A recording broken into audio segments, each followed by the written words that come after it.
Salut les 20 joueuses et 20 joueurs, bienvenue dans cette 20 jeux vidéo et aujourd'hui nous allons déguster Masters of Renaissance. Masters of Renaissance, un jeu de Simone Luciani et de Nestore Mangone.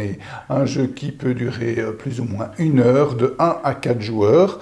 Un jeu édité par Cranio Édition, qui est annoncé comme étant la suite, ou plutôt le jeu de cartes de Lorenzo Il Magnifico. Donc un jeu en avant-première qui va sortir dans quelques jours à Essen, chez Cranio donc, et que nous avons la chance d'avoir obtenu en avant-première un exemplaire. Donc voici Masters of Renaissance.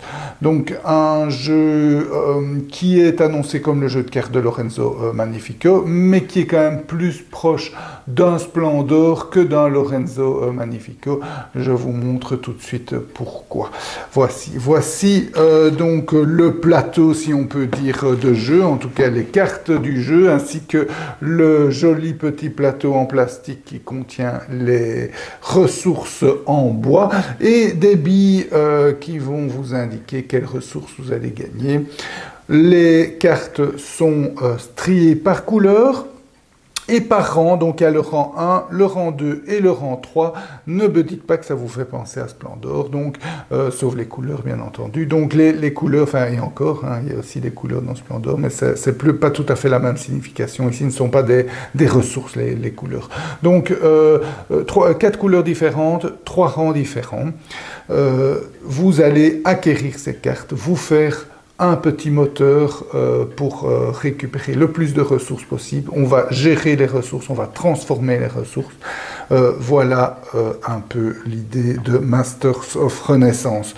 Donc, chaque joueur joue à son tour. Donc, on commence, on va donner le jeton premier joueur à un joueur au hasard. Hein, et c'est un encrier, bon. Et on va donc, à partir de ce joueur, chacun jouer à son tour, réaliser une action parmi 3. Et quand la fin du jeu est déclenchée, chaque joueur termine le tour de jeu pour arriver jusqu'au premier joueur et puis le jeu est fini.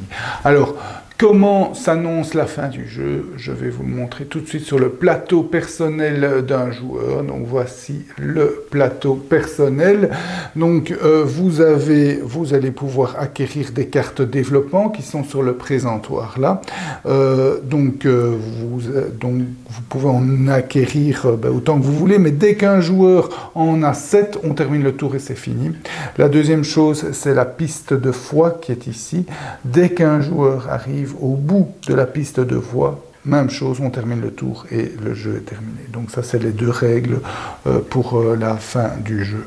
Alors, qu'est-ce que je fais à mon tour? À mon tour, la première chose que je peux faire, c'est acquérir des ressources. Alors, comment est-ce qu'on acquiert des ressources? C'est ce petit présentoir ici, très bien fait, donc en plastique solide, donc n'ayez pas peur du matériel. Chez Cranio ici ils ont vraiment bien fait ça, et donc il n'y a pas de souci. Donc ce sont chaque couleur de billes correspond à une ressource. Donc gris correspond à la ressource de la pierre, mauve à un petit noble, rouge à la piste de foi, bleu à un bouclier bleu et jaune à une pièce d'or, j'imagine, et blanc à rien du tout. Donc à mon tour, si je veux faire l'action de recevoir des ressources, je choisis une ligne ou une colonne et je prends les ressources correspondantes. Donc si je choisis par exemple cette ligne-ci, j'ai une rouge, une bleue et une jaune comme ressource supplémentaire, là une bleue, une mauve, etc. Quand j'ai choisi ma ligne ou ma colonne, je prends la bille qui reste. Donc imaginons que je prenne ici une jaune, une bleue et une rouge. Qu'est-ce que je fais? Je prends une bleue, je la mets là, et je prends une jaune, je la mets là, mais bon, alors autant vous parler du stockage des ressources. Donc vous avez un stock ici en dessous qui est un peu particulier, j'en parle pas maintenant, j'y reviens. Et vous avez normalement le stock est ici. Donc ici vous pouvez mettre 3 ressources différentes, là 2 ressources différentes et là 1 ressource différente. Donc au début de mon tour j'étais comme ça. Maintenant je reçois une bleue, une jaune. Très bien, j'ai la place pour mettre une bleue là.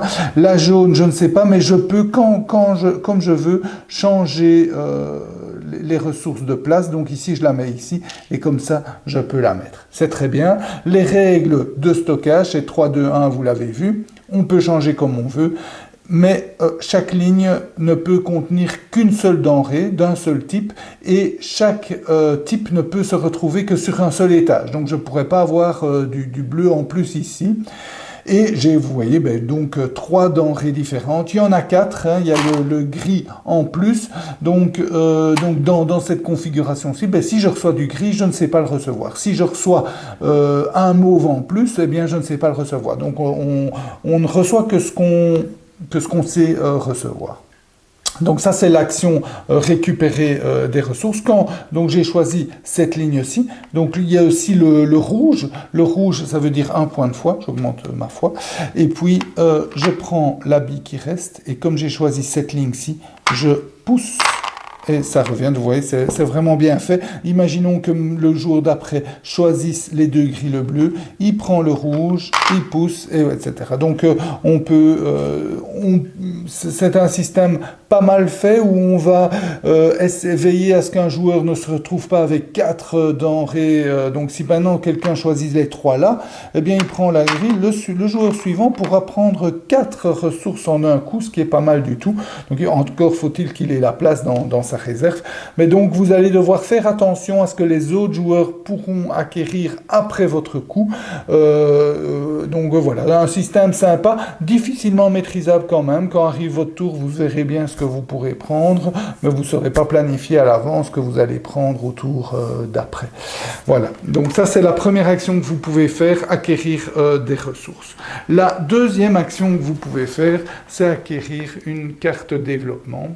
Donc pour acquérir une carte développement, je reste quand même sur le plateau personnel, vous dépensez des ressources pas de où vous voulez, donc soit de votre stock spécial, j'y reviens, je vous ai déjà dit, soit de votre entrepôt ici, vous dépensez ce qu'il faut pour acquérir une des cartes qui se trouve ici. Alors, le coût d'acquisition des cartes, c'est très simple, c'est marqué en haut à droite d'une carte. Donc, si je vous rapproche une carte pour que vous le voyez mieux, eh bien, vous voyez ici un jaune, un gris, un mauve, et la carte est à vous. Donc, vous acquérez, attention, il y a un ordre. Donc vous ne pouvez, donc vous acquérez une carte que vous voulez ici, mais il faut payer les ressources, et vous la placez sur votre plateau personnel. Alors, on revient sur le plateau personnel. Donc, vous avez 3 emplacements. Quand vous recevez une carte, prenez une carte, vous la placez sur un emplacement en sachant que si l'emplacement est vide, vous ne pouvez y mettre qu'une carte de niveau 1. Pour prendre une carte de niveau 2, vous ne pouvez la placer que sur une carte de niveau 1.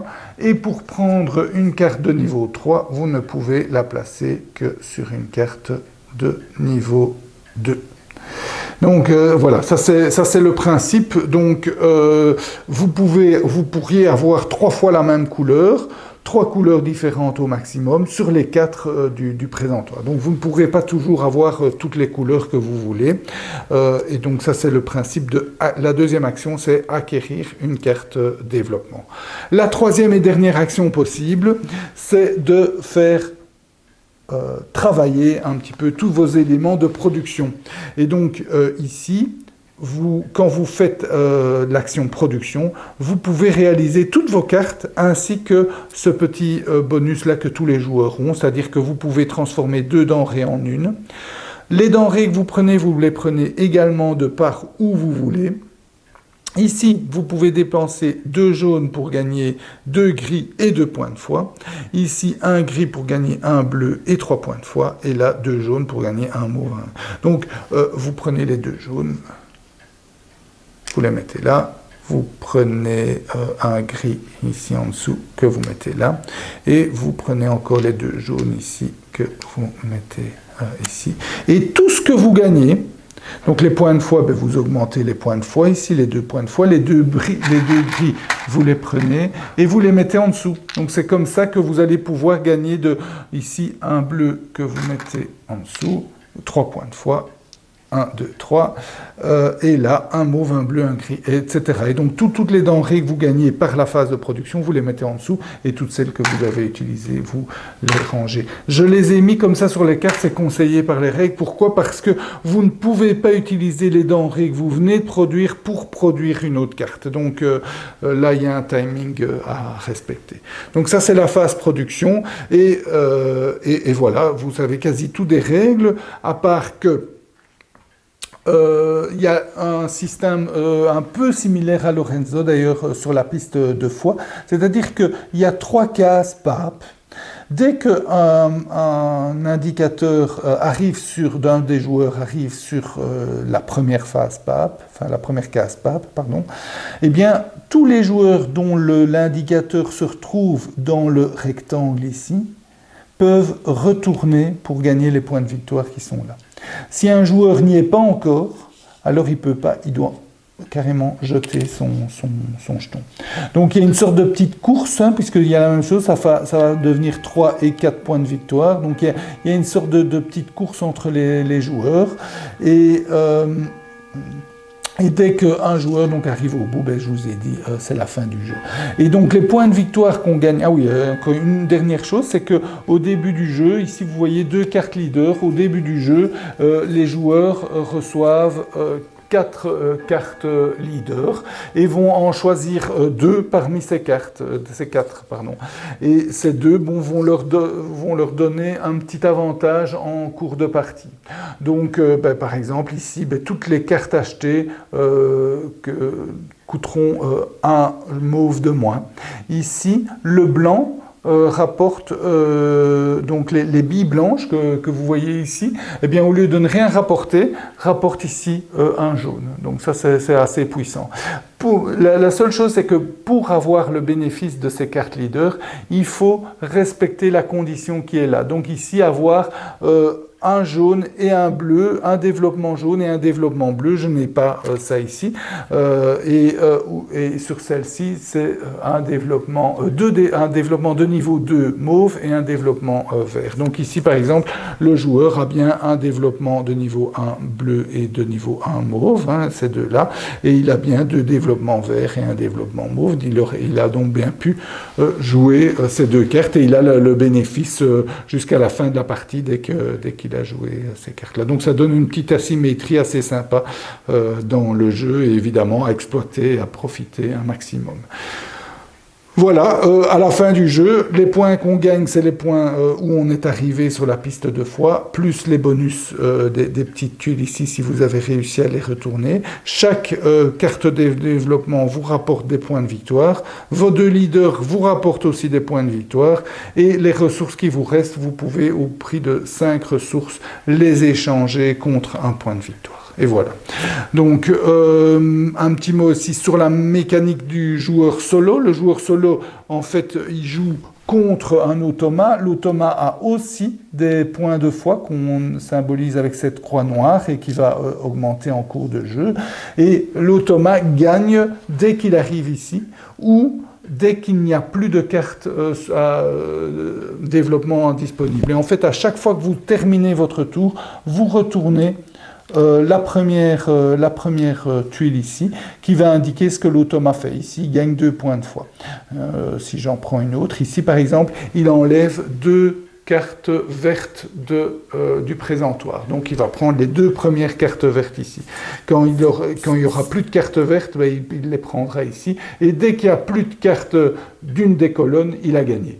Donc l'automa ne va pas simuler le jeu d'un joueur, mais va plutôt vous obliger à jouer un petit peu différemment. Bon, il y a des similitudes évidemment avec le jeu en multijoueur, mais vous allez plutôt vous focaliser sur une des deux stratégies, qui est donc soit la piste de foi, soit les cartes développement. Puisque l'automa peut gagner s'il est vraiment bien avancé par rapport à vous sur la piste de foi, inutile de foncer là-dessus, même pour les points de victoire, puisque l'objectif c'est de gagner. Donc l'objectif alors à ce moment-là sera de développer cette carte de développement avant qu'il arrive, soit ici au bout, soit